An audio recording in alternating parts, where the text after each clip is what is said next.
سلام ارادت، من علی اشرف مدرسم، مدیر مجموعه مدرس و قراره که توی این ویدیو یکی دیگه از دستگاه‌های اسپرسو ساز رو با هم بررسی کنیم.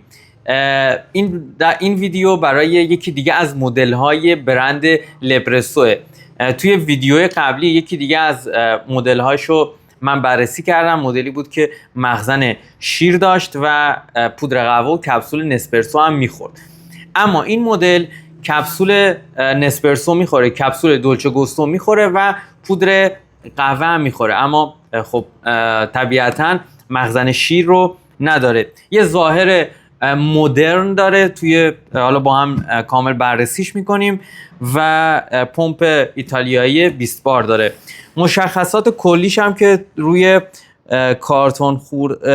کارتون خورده چیز خاص و عجیبی نیست که بخوام براتون بگم. فقط 1400 وات پمپ اولکا ایتالیایی 12 ماه گارانتی و مدلشه که LPM FCM SBK. بریم با هم دستگاه رو از توی کارتون در بیاریم و با هم تست و بررسی کاملش کنیم. با من همراه باشین که میخوام ببینم که آیا این دستگاه قابل، یعنی ارزش خریدن داره یا نداره. یه چیزی هم بگم، روی کارتون دستگاه یه 4 تا سایز داده، ببخشید 1 2 3 4 5 6 7 تا لول سایزی داده برای مقدار خروجی آب این دستگاه، که این در واقع یه چیزی هست، یه قابلیتی که این دستگاه داره. شما به جای اینکه مقدار ثانیه رو توی خروجیتون در نظر بگیرین و اندازه گیری بکنین و حالا طبق اون ثانیه شما اسوار گیریتون رو انجام بدین، به مقدار آبه. حالا این به چه دردی میخوره؟ این خیلی برای استاندارد گرفتن اون در واقع نوشیدنی و اون اسوار گیری تأثیر داره. مثلا اگر بخواین یه اسپرسو بگیرین 20 گرم که ضرب در 2 میشه 40 میل آب شما وارد میکنین و یه استانداردی برای شما توی همون اسپرسویی که حالا ما در نظر داریم و گفتم بهتون میده. و حالا برای موارد دیگه خیلی تأثیرات خوبی داره و این ویژگی رو اکثرا دستگاه‌های صنعتی دارن و دستگاه‌های خونگی روی ثانیه تنظیم میکنیم، ولی توی این دستگاه مقدار آب خروجی تنظیم میشه برای اسوار گیری. خب من اینو از کارتون در میارم و ادامه ویدیو رو با هم ببینیم. همونجور که گفتم این دستگاه میشه باهاش هم با کپسول نسپرسو، دولچه گوستو و پودر قهوه اسوار گیری کرد. حالا اول از همه این قسمت برای پودر قهوهشه که سایزش از سایز 51 یک مقدار پایین تره و این در واقع قاشق و تمپر پلاستیکی که داخل کارتونش هست کاملا مناسبشه. اما یه مورد جذابی که من الان دیدم و با هم بررسیش میکنیم، چون خیلی این در واقع عمیق تره نسبت به 51 هایی که حالا روی دستگاه های خونگی هست. با هم حالا چکش میکنیم ببینیم چند گرم پودر قهوه میگیره و یه قسمت ساده داره برای کپسول دولچه گوستو و همچنین این قسمت برای کپسول نسپرسو. و کار کردن با دستگاه هم خیلی خیلی ساده است، یعنی فوق العاده کاربریش راحت و ساده است که حالا باید با هم تستش میکنیم ببینیم که کیفیتش هم خوبه یا نه. یه چیز جالب دیگه هم که دیدم این بود، حالا من توی دستگاه اینا هم ریختم که تستش کنیم. این قسمت جالبی داره که برای در واقع کپسول های دولچه گوستو و کپسول های نسپرسوتون رو میتونین توی این قسمت قرار بدین و هر وقت خواستین اینجوری بازش میکنین و استفاده میکنین. فوق العاده است. بریم با هم تست و بررسی دقیقش رو انجام. خب بریم با هم دستگاه رو تست بکنیم. من دستگاه رو زدم به برق، دکمه روشن و اینجا دکمه روشن خاموش کردن دستگاه یا پاور دستگاه. بالای دستگاه 3 تا علامت و 3 تا دکمه هست که کم کردن، زیاد کردن و دکمه فنجون قهوه است که دکمه در واقع عصاره گیری مونه و این با این کم و زیاد مقدار خروجی آب رو میتونیم تغییر بدیم که از 40 میل 80 میل و همینجور به بالا ما میتونیم تغییرات بدیم. حالا یه چیزی که هست این که من توی این قسمت هم مقدار یه چند تا کپسول نسپرسو و دولچه گوستو قرار دادم. بریم با هم اول کپسول نسپرسو رو تست کنیم به چه صورته. ببینید اینجا شما خیلی راحت میتونین این کپسول نسپرسو رو بذارین به این صورت.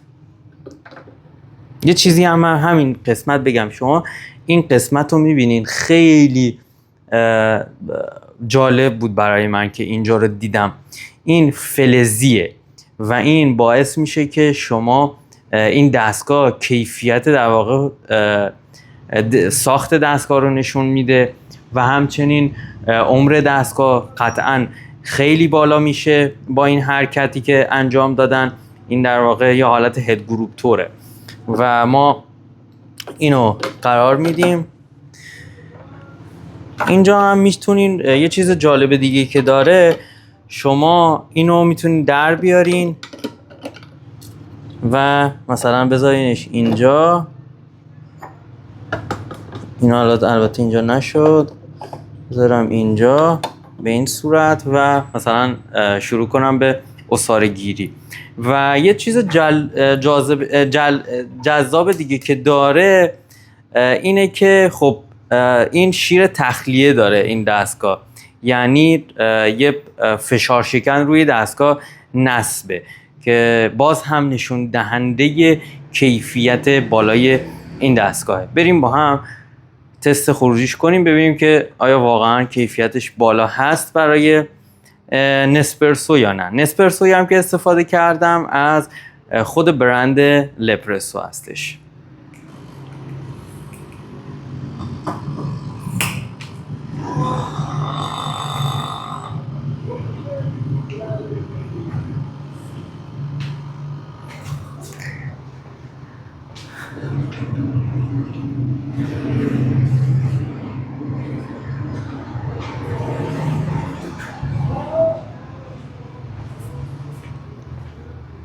خب این هم خروجی نهاییمون که ببینید یه کرمای بسیار بسیار عالی درست کرده برامون که نسبت به اینکه یه کپسول نسپرسو هست فوق‌العاده است. برای اینکه قشنگم نشونتون بدم مقدار کرماش به چه صورت و چقدر هست، شما میتونید اینو ببینید.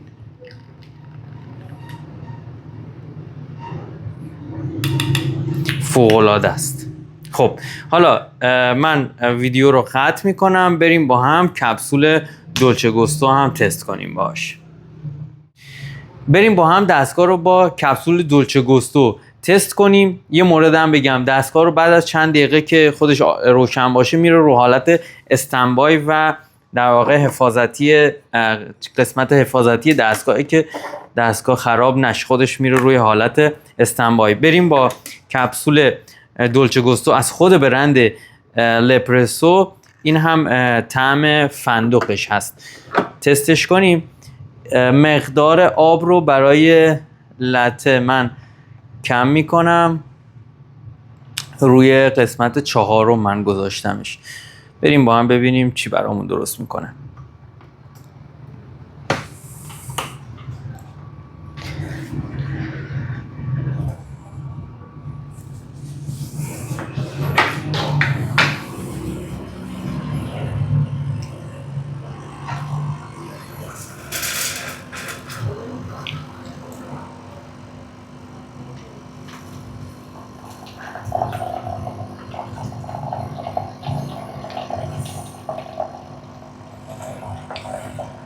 به به، یه بوی فندق بسیار بسیار خوبی رو من دارم حس میکنم که نمیشه اینو توی ویدیو دیگه گفت. و تمام شد. میتونیم، حالا گفتم میشه مقدار خروجی رو تنظیم کرد. من توی قسمت 4 قرارش دادم، به این مقدار برای ما خروجی داده. یه در واقع فوم خوبی هم برامون درست کرده که باز مثل نسپرسو نشونتون بدم. این فومشو فوق‌العاده است، یعنی واقعا آدم باورش نمیشه یه دستگاه چنین توانایی رو داشته باشه. ببینین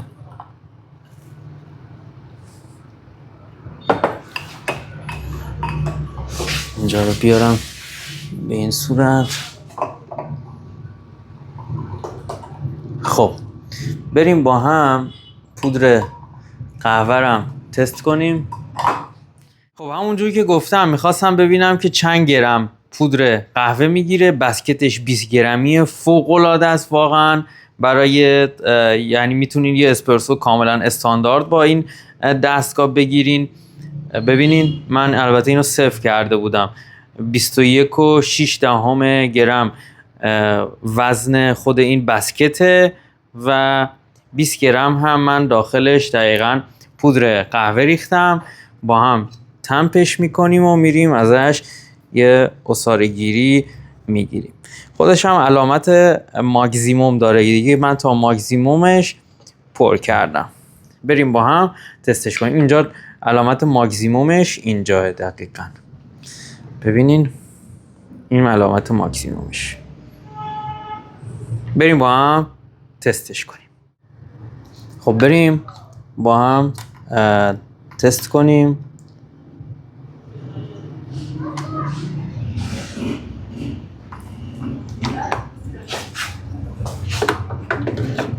با پودر قهوه ببینیم که چه خروجی رو به ما میده.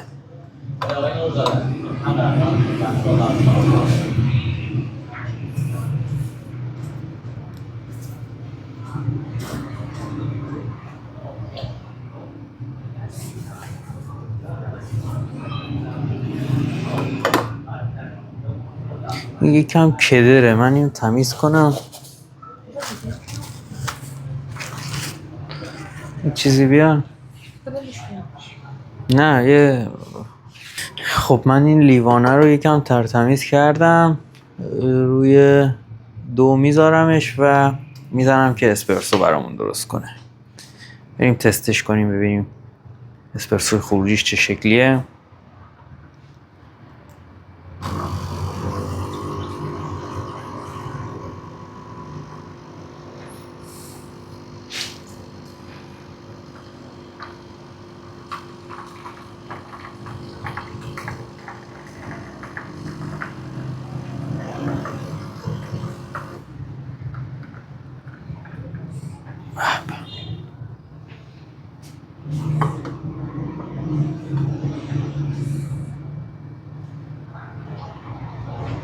یه اسپرسو فوق العاده با کیفیت و کرمای عالی.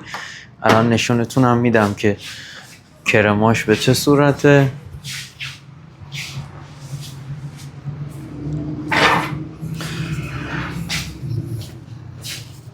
ببینید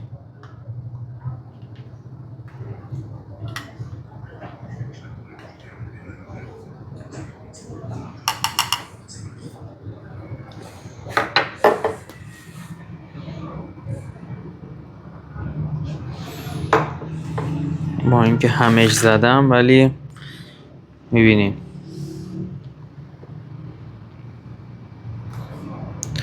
اسپرسو عالی و استاندارد. خب همونجور که دیدین کامل تستش کردم دستگاه رو و راستیتش من خیلی خوشم اومد. اول از همه که از ظاهرش خیلی خوشم اومده، چون یه ظاهر مدرن و جدید و یعنی مدلایی که مخصوصا کپسولی هستن اصلا به این صورت و به این سبک تا حالا من ندیده بودم. دستگاه بسیار شیکیه، از لحاظ خروجی هم که خودتون دیدین کیفیت خیلی خوبی رو داشت نسبت به حالا اون قیمتی که داره، فوق‌العاده است. و حالا اون کپسول دولچه گوستو و کپسول نسپرسو رو بذاریم کنار، با پودر قهوه یه اسپرسو بسیار بسیار عالی زده که بعد از الان 3-4 دقیقه هنوز اون پایداری کرما رو با اینکه من حتی همش زدم روی فنجون داریم میبینیم. در کل دستگاه بسیار خوبیه. یه چیزی دیگه هم که هست اینه که دستگاه سیستم پمپش در واقع ایتالیاییه و برای شستشوی خودکار یا در واقع دیسکیلینگش هم خودش گفته که روی قسمت 800 میلش، یعنی روی قسمت آخر قرار بدین، مقدار آب رو، دکمه اون اسپرسو رو نگه دارین و خودش سیستم دیسکیلینگش انجام میشه که حالا بعد از اینکه یه بار با مایع یا پودر یا قرص رسوب زدا و آب خالی این کار رو انجام دادین، یعنی قاطی کردین و انجام دادین، یه سری بعد هم باید این ظرف رو در بیارین، بشورین، دوباره آب تمیز بریزین و دوباره این کار رو انجام بدین. دستگاه تر و تمیز میشه. بعد از حالا خودش توی دفترچه راهنماش نوشتش که بعد از 500 شد. امیدوارم که به دردتون خورده باشه این ویدیو و این بررسیش. این دستگاه رو ما با 1 سال گارانتی بی قید و شرط پمپ و بویلر تقدیمتون میکنیم. مجموعه مدرس و سایت و پیج اینستاگراممون هم هست. اگر دوست داشتین که از این ویدیوها بیشتر توی یوتیوب بذارم، حتما کامنت بذارین، ما رو سابسکرایب کنین، ما رو به دوستاتون معرفی کنین. امیدوارم که شاد باشین و از قهوه خوردن لذت ببرین.